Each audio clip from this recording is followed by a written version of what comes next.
ယုတ်ကဘလောက်ပဲလှလှစိတ်လှဖို့ကအရေးကြီးတာရုပ်တင်လှပြီးတော့စိတ်မလှရင်ရုပ်အလှဆိုတာရှိသေးလား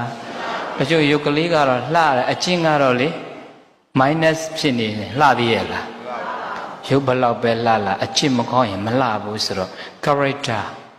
ယာဝဇရာအိုတဲ့တိုင်အောင်ဒုက္ခံလှတယ်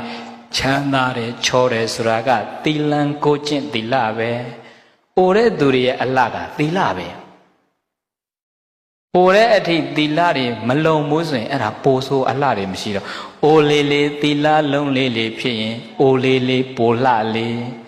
ရက်ွက်ထဲမှာအဖိုးတွေအသက်ရွယ်ကြီးလာတယ်သီလလေးလုံနေကုသိုလ်တွေရှိတယ်ဆိုတော့လေအိုးအိန္ဒိနာချင်းကအဖိုးတို့အတွက်ဟင်းလေးတွေလာပို့တာအဖွားတို့အတွက်ဟင်းလေးတွေလာပို့တာ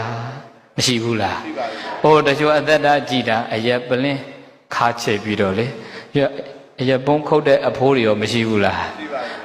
အဲ့တို့လူတွေကြတော့ပို့တဲ့လူရှိလားဟာဒီလူကြီးကွာအသက်တာကြီးတာလက်ကားပါအိုးပဲတွေဖြစ်ကုန်တာအသက်ရွယ်ကြီးလို့ကိုချင်းသီလလုံးလုံးဟင်းလေးတွေလာပို့ရဲဆိုတာပရိသတ်အသက်ကြီးလို့ပို့တာလားကိုချင်းကောင်းလို့ပို့တာလားကိုချင်းသီလလုံးလို့ပို့တာဆိုတော့လေအစင်းဆိုတာကအယေပြားကတမတ်တာအသားမဲတာလားအယေပြားမဲတာလားနောက်ဆိုပြန်ပြောနာကိုအသားမဲတယ်ပြောရင်ငါကအသားမဲတာမဟုတ်ဘူးအေးဗာမဲတာအယေပြားမဲတာအဲ့ဒါမှပူဆိုသွားဟုတ်လား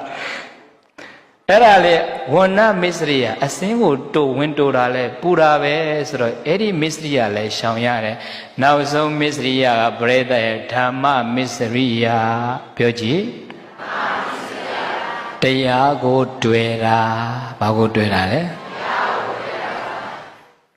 တရားကိုတွေ့တာပရိသတ်မယားကိုတွေ့တာနဲ့တရားကိုတွေ့တာဘယ်ဟာကပိုကောင်းလဲပစ္စည်းကိုတွေ့တာနဲ့တရားကိုတွေ့တာဘယ်ဟာကပိုကောင်းလဲတရားကိုတွေ့တာကကောင်းတယ်တရားတွေ့တာလည်းမကောင်းဘူးဖခင်ကဓမ္မမစ္စရိယတရားအပေါ်မှာဝင်တိုးတာတရားအပေါ်မှာတွေ့တာလည်းမစ္စရိယပဲတဲ့ပရိသတ်ရဲ့တရားဆိုတာတွေ့ရမှာမဟုတ်ဘူးတရားဆိုတာကျင့်ရမှာတရားကတွေ့ရမှာလားကျင့်ရမှာလား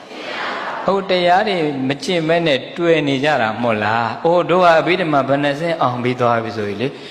ဟိုတခါကတချို့သိလောက်တာအဲ့ဝိသုဒ္ဓိမက်တွေအဘိဓမ္မာတွေပြီးရင်အိမ်ဆုံးငံကြောတဲ့ကိုရင်လေးကိုသွားဆန်းတာကိုရင်မဟုတ်ကိုစိတ်ဘယ်နှပါရှိလဲသွားလို့ဟိုကိုရင်လေးကအခုမှတင်းညိုစသင်ရမှာသူမေးတာနဲ့အိမ်ဆုံးငံမကြွတော့ဘူးရှောက်စမ်းတာမလုပ်ပါနဲ့ဟုတ်လားအဲ့ဒါတရားကိုတွေ့တာလို့ခေါ်တယ်။အိုးတချို့ကသူတို့သိတာကနည်းနဲ့အဲ့ဒီသိတဲ့အပေါ်မှာခက်ကြွားတွေဖြစ်တယ်။တရားတွေ့တော့ပူတာပဲတရားဆိုတာတွေ့ရမှာမဟုတ်တရားဆိုတာ